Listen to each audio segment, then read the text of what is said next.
Welcome to Keys to the Future. I'm your host, Gabby Coe. I've enjoyed a successful engineering career and want to inspire you to remain focused on your STEM education and career. Join me as I chat with amazing guests who are shaping the future and sharing their journeys to inspire yours. Ready to unlock your potential? Let's dive in.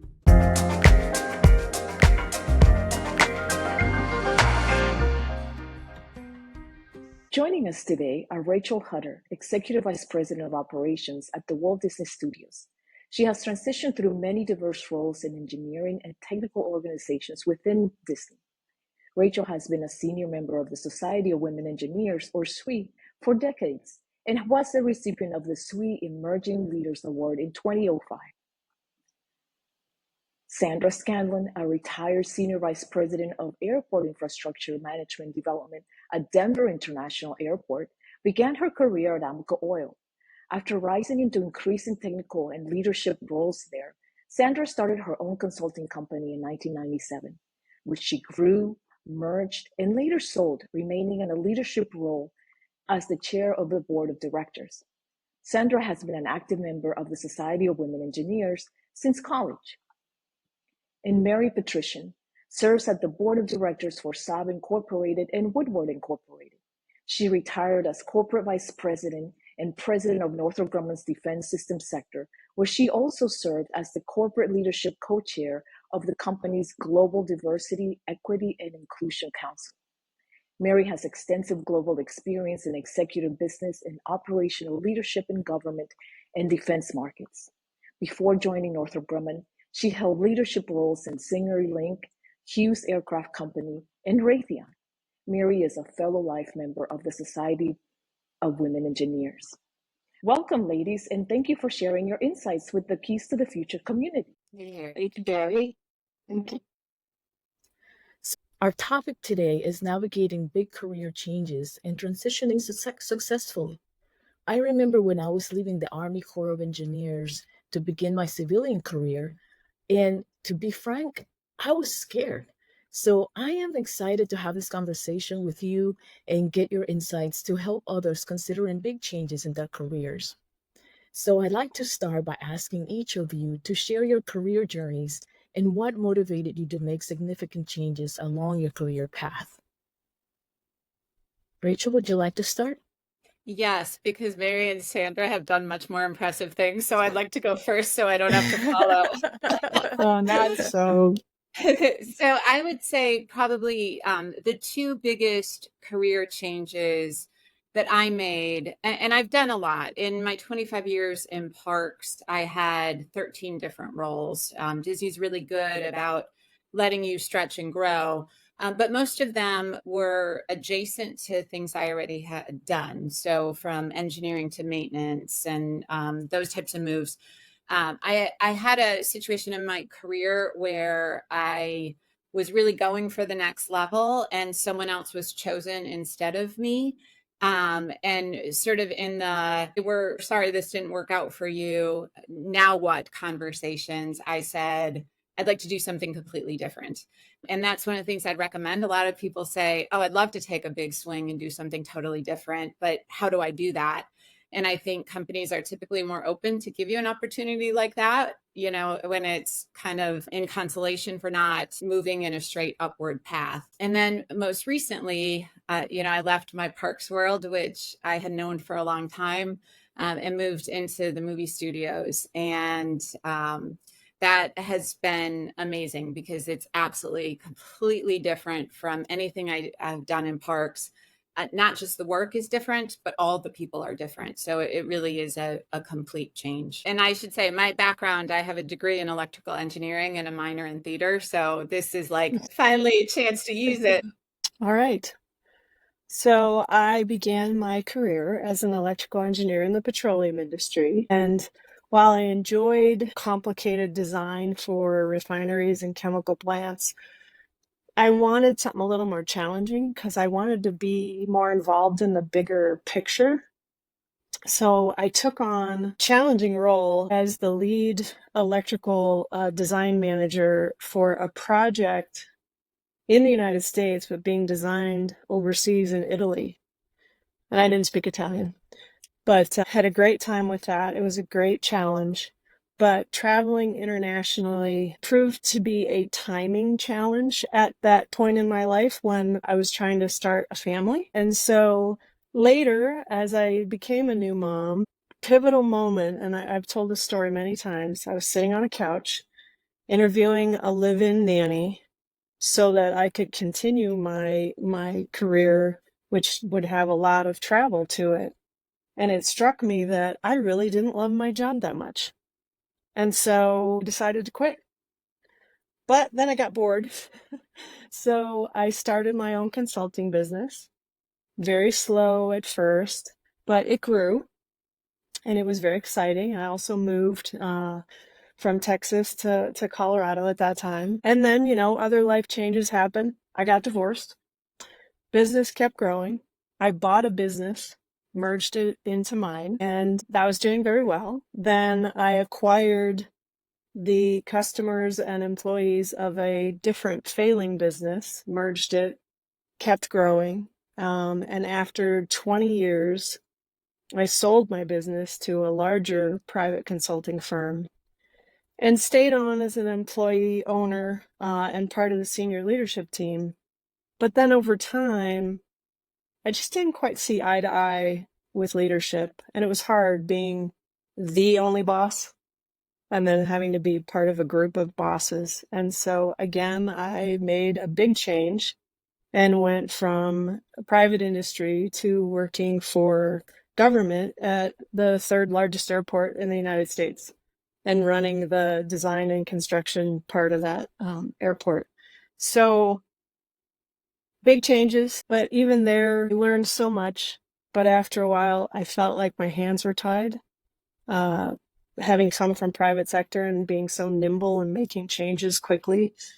So I decided that it wasn't for me and I left that. And so have, if you want to say retired, but I'm not retired. I'm busier than I've ever been and really enjoying what I'm passionate about. And I'm on a couple public boards here in my local area and trying to help with attainable housing.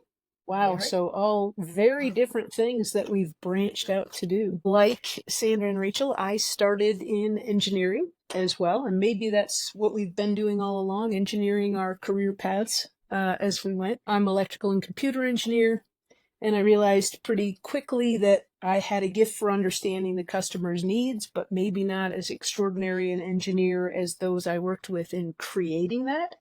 And so I kind of found my path doing that, moving into program management so that I could take advantage of that customer interaction. And after doing that and performing in those roles, I got approached often from leaders who had a really hard problem that they needed solved and needed somebody to just go running into the fire and deal with it. And I found I really enjoyed that.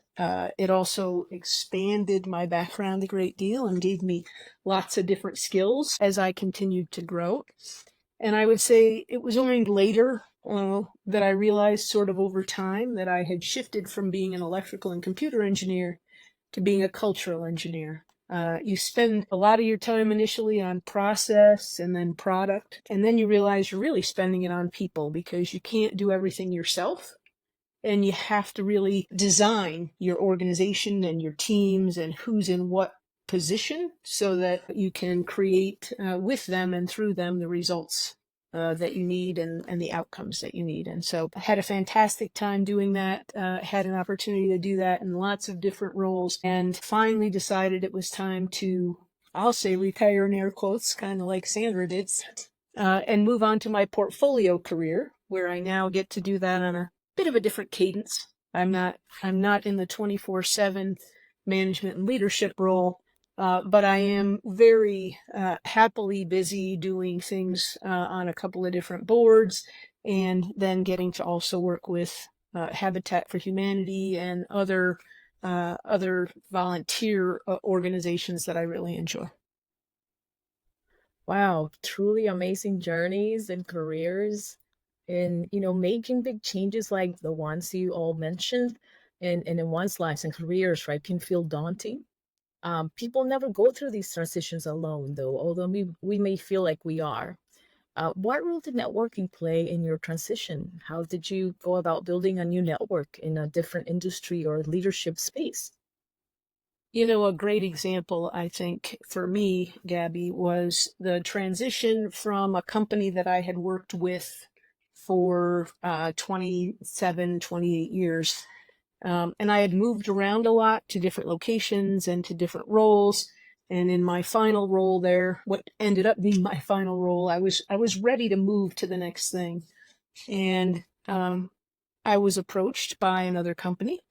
And so I feel sort of like I went to something as opposed to going from something. I had the opportunity to go try out all that I had put in my toolkit in a different place. And that, to me, I found that really exciting, scary, but exciting. And so I moved to across the country to a business that I hadn't really ever worked for, to people I didn't know, to a part of the business I wasn't familiar with, the industry I wasn't familiar with. So I had a lot to learn, and networking came into play pretty quickly because I underestimated the value of my network in my day-to-day operations. And so the first time someone came to me and had a problem and I knew exactly how to fix it and who to call, and I picked up the phone, that person didn't work for my company. I had to stop and say, wait a minute, let's figure this out. And so I realized I needed to rebuild a new component of my network with my new company and the people that I was spending time with. And so I decided and committed to do that by making sure I rode the elevator every morning with my cup of coffee up to my office, and that I did that with someone so that I could introduce myself to them and find out who they were.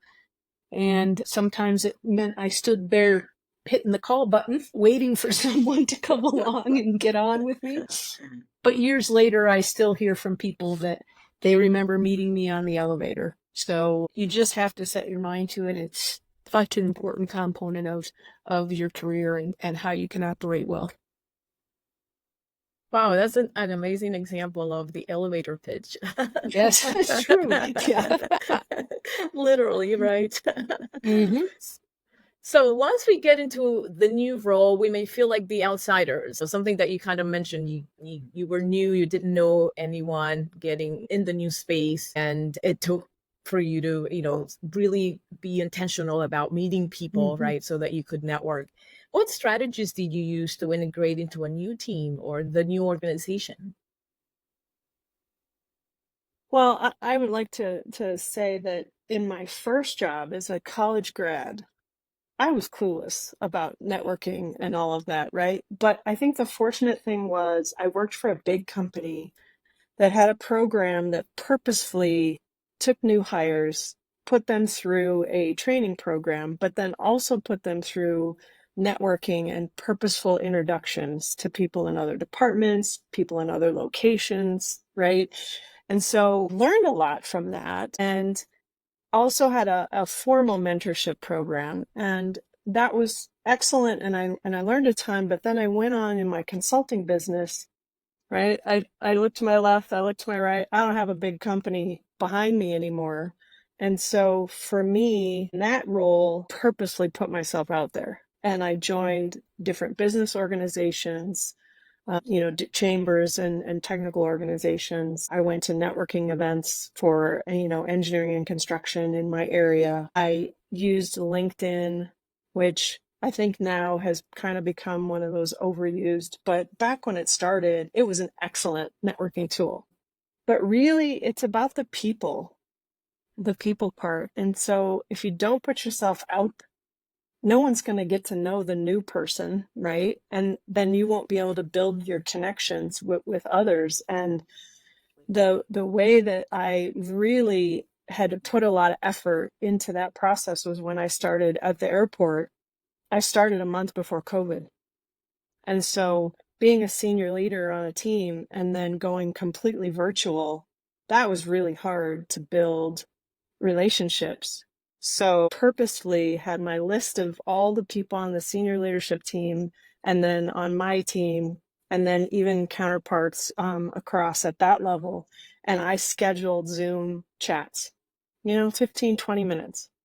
And I was that person during COVID that always had my camera on and was always asking people, can you please turn your camera on, right? Because to look people in the eye, it means something. And during that time, you couldn't sit across the table or walk down the hall with a cup of coffee, right? But relationships, I think, are the key part to integrating into any role or any organization. Even if it's the same company you've been with for 20 years, it can still be a different group of people. Yeah, and if I can kind of add to that, I have had a lot of different roles, and I've also had a lot of new bosses come into roles I was already in. And it's hard on a team to get a new leader. And so one of the things I focused on when I make changes is how do I make it as easy for the team as possible? And a big piece of that is I feel like human beings only trust to the level that they feel they have authenticity. And so I do sessions I call Ask Me Anything. And it's truly that, like, whatever you want to ask. You want to ask about my family. You want to ask about my leadership style. You want to ask about pain points. You want to ask about the most embarrassing thing I've ever done, the biggest mistake I've ever had, like whatever it is. I'm here to answer that. And I find that really helps people feel like, okay, she's willing to say that in front of a group of people without having HR and legal and comms and 20 different people make sure that it was said perfectly. Like, I think I could probably trust that a little bit. So I'm a big fan of that. Yeah, smart. I think the thing about that is as you meet people, right, you need to stay in touch. You need to keep those Yes. relationships vibrant. And I know today with so much remote work in particular, that it's got to become a balance so that you can actually create those relationships. It's a little more difficult from a virtual environment. So I guess that would be the one thing I would say. Keep that in mind if you really want to grow your career, that you have to find a way maybe to balance that with getting out there and meeting people. Yeah, absolutely. You all mentioned connections to people, authenticity, and also nurturing the relationships. And that's so important to continue to grow in your space, but also within your own organization. And I mean, at the end of the day, we're all working with people that are going to make that mission happen, right? Yeah. So it's so important to do that. Some organizations use terms like boomerang employees, alumni, or comeback colleagues because they understand the value of keeping the bond between the employer and the employee strong long after the two have parted. How do you keep in touch with those in the organizations that you've left? Well, one of the things that, so first of all, I think it's really important to stay in touch with those people. If it truly was an authentic relationship, just walking away would probably minimize that. So you never know when you might need a sounding board. You might need to try out an idea on someone. And oftentimes that's so much easier to do with people maybe that you knew before, but you're not working with now, so that you can sort of out yourself in that regard. And they can be very objective, I found. One habit that I adopted from a speaker at a leadership conference at one point, the speaker was a former president, and he said that he was really worried when he took office that he was going to lose contact with all the people he knew, because it's a very trying experience, but it's also one where you're cloistered a bit with other people that you now have to work with. And so what he did is he committed to calling one person a week that he would just keep in touch with from previous, and that turned into a couple people a week, and it turned into one every day. And by the time he left office, he was up to something like 3 or 4 people per day, right? I thought, wow, what a great idea, just to force yourself into take that moment and reconnect. And I put a note on the top of my calendar 1 day a week of a person's name, and I reached out to them. And that does grow. It turned into a couple people a week and then a few more, but I still do that. It's just I also maybe have gotten into this century and I text a little bit now with those folks as well, just to touch base and see if they have time to connect and to chat about things. And so I'm finding that to be just a really good way to keep your colleagues vibrant. I just wanted to say you want to keep those connections because you don't want to just be calling somebody when you need something. And so by keeping the communications right, then when you do need something, it's not that that's the first time they're hearing from you. Absolutely.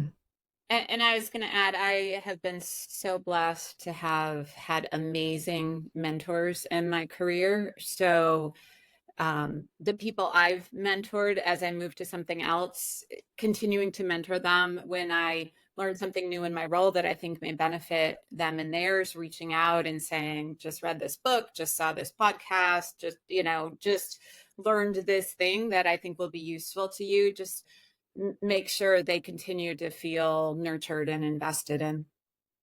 Those are all great ideas. I think it's important to have connections at all levels of the organization and leadership throughout your career. Like you said, you never know when you're going to need a sounding board, and you can't just reach out to people and out of the blue and say, "Hey, I need something." So nurturing those relationships is very important. Now, you all have reached high levels of leadership. So I'm curious, did you ever experience imposter syndrome, and how did you manage those feelings and maintain confidence in your new role? If I could share two things, one is I had a really interesting transition into leadership. So my first leadership role, when you interview the first time to be a leader, you have all these fear fantasies of I might not get it and blah, blah, blah. And I was interviewing against a guy that was just beloved. He'd been around for a long time. He was the sweetest man. When he was told I got the role instead of him, he actually bought me like a little good luck charm, saying, I believe in you. I think you're going to be great. And so I thought, like, I'm past everything that can go wrong.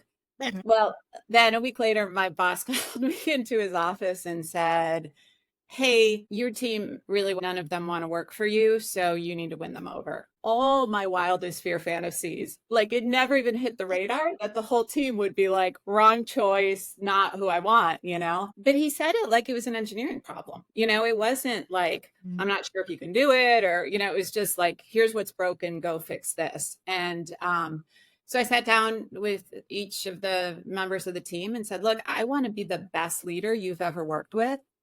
But to do that, I need you to tell me what that looks like. And then I need you to give me 6 months to prove to you I can be that. We all worked together on a mission statement of who we wanted to be as a team and how I could support that. And it all ended up great. So I share that to say, whatever fear you have about what that integration to a team will be, you'll work through it. It's just a problem to be worked through, and you can do it successfully.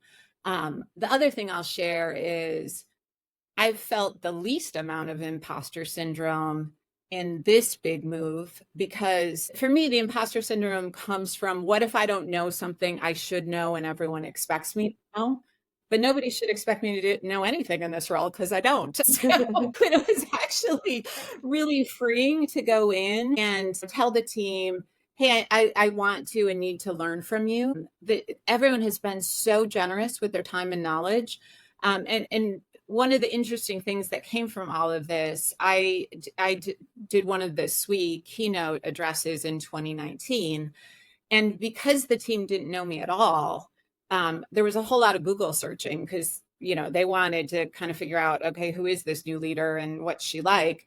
And I didn't even think about that going on. So one of the leaders on the team had found the keynote, and he sent it out to his whole team and said, hey, check out our new leader. I think she's going to be great.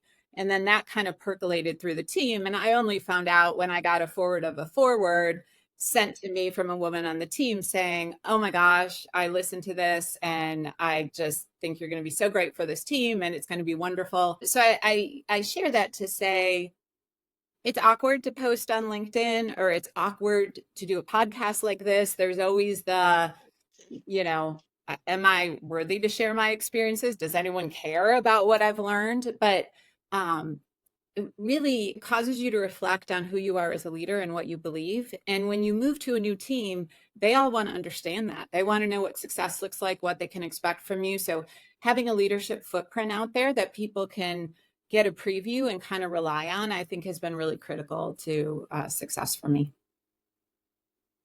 Wow, that's just very impactful. I think sharing our experiences can be very impactful to anyone, right? Not only our lessons learned, but our experiences to give others ideas of how they can handle a situation, and get past whatever they're feeling or whatever they're going through at that time.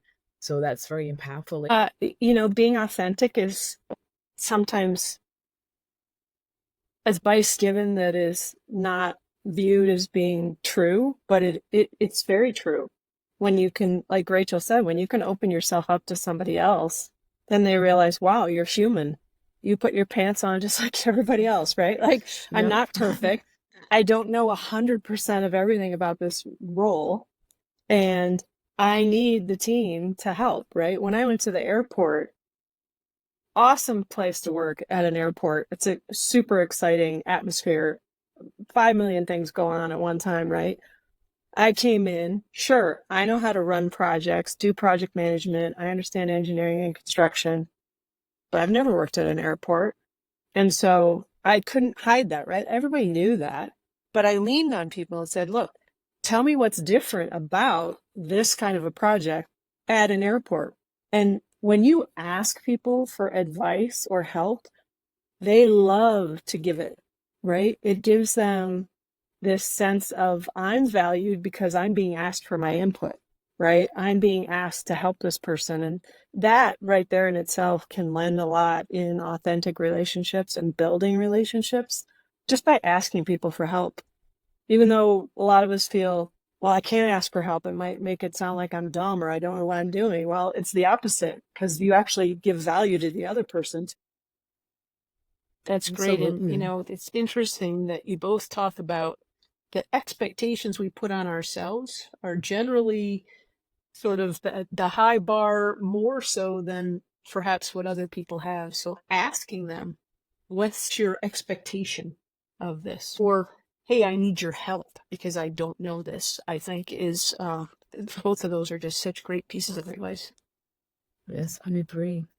We're all human, right? And we all have different levels of understanding of different topics, and we can only help each other in making the world better. So we've been talking about change can be scary, especially to those who have invested decades building their credibility and relationship capital in their company.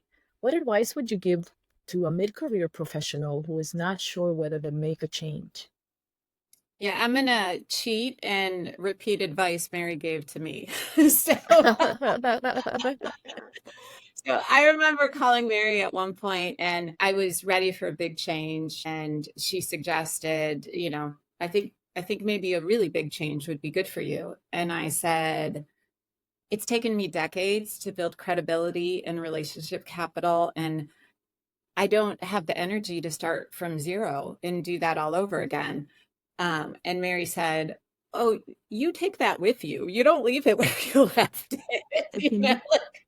People will look up your resume, they'll see what you did. And if anything, the people who've known you for 20 years remember rookie mistakes where the new people don't even know about those rookie mistakes. And at the time, honestly, in my head, I thought, yeah, that works for you because you're Mary and you're awesome. But I'm thinking, like, I don't know that that's going to work for me. And I didn't make a big move at that time. I made a move, but not a big move. But I found that to be not only absolutely true and, the biggest move I've made of my career, but even when I stayed in the safe thing, there have been times when a new direct report comes in and for whatever reason doesn't trust you or thinks they should have gotten the job. And just because you built that credibility with so many people doesn't mean there aren't times you have to build it all over again with somebody outside of your control. So I think letting go of that and having faith that what you have learned, the experience you've gained, the leadership skills you have will get you fast credibility. You're not starting as an engineer right out of school anymore. Glad that worked for you, Rachel. And that's all about sharing, right? Sharing the experiences. And Mary did that with you, and that worked for you. That's excellent. Yeah. So we have been talking about embracing big change, but I'm curious if there are any examples of times when making a change might not be a good idea. Oh my gosh. I think Mary hit upon it in her intro that we all have bad days at work. I love my job more than anyone I know. And that doesn't mean I don't have bad days. And there aren't times when the planets align. And on the bad day, a headhunter reaches out and says, you'd be perfect for X. And I think it's so important to not say, this is the universe telling me to do X, right? it's it's fine to explore it, but I had a good friend tell me, anytime a headhunter reaches out and, hey, it's this company doing whatever, like when you've reached a point that you should be controlling your career, don't let a headhunter control your career, right? Like do some research. Is that really the best company? Is that an industry I want to work in? Is this the type of work that will help me learn and grow next? And don't run from something, always run to something. It's great advice. Don't run from something, but to something. That's great advice. I will write that down, actually. I would like to add, when I was talking about my different roles, and I said, well, I decided to quit. Some people will say, oh, you shouldn't say you quit. Well, it's okay. It's healthy sometimes to quit something when it's not good for you, when it's affecting you, your health, your mental health, your family dynamics, right? Whatever it might be. That's another key thing for me, is when it's just not working for you, you feel it, you know it, but when you start to recognize it and then own that, that's when you know you need to make a change.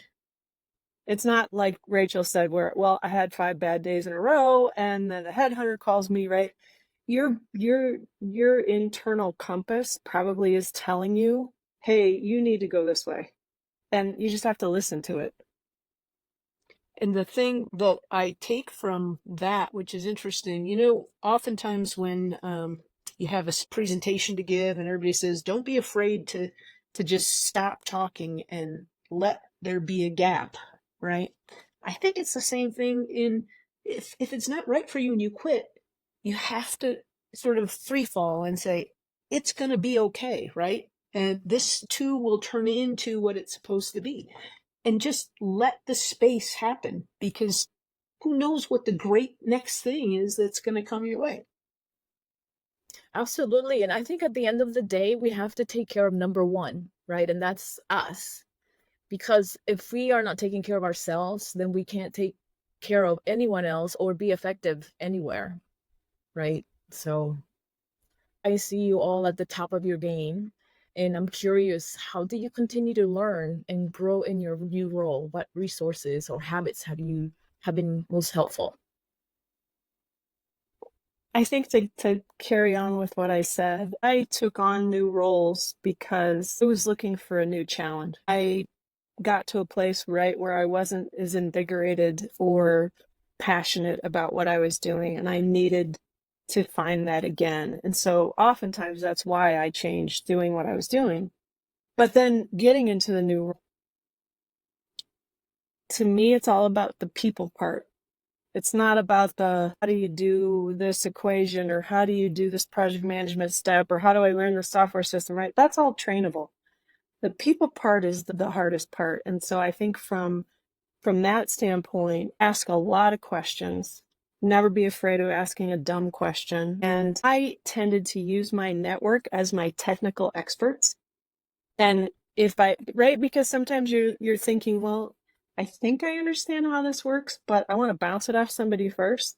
So I'd use my network as my technical experts, or they would know somebody they could point me to, which is another great connection and expands your network.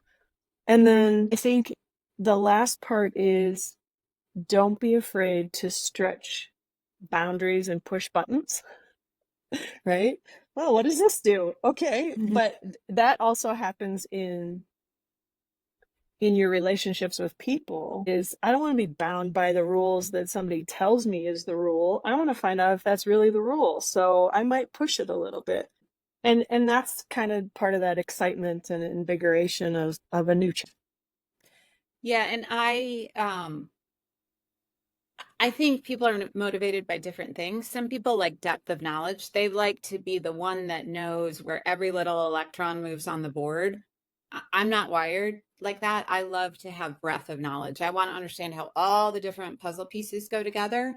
And I never hesitate to reach out to a peer or a partner and say, I've never really understood how this works, and I want to be a good partner to you. And hey, can you explain to me or do a deep dive? And some of it isn't directly related to my role. So my team's responsible for getting all the awesome Disney, Pixar, Marvel, Lucasfilm, 20th Century Searchlight films out to the world.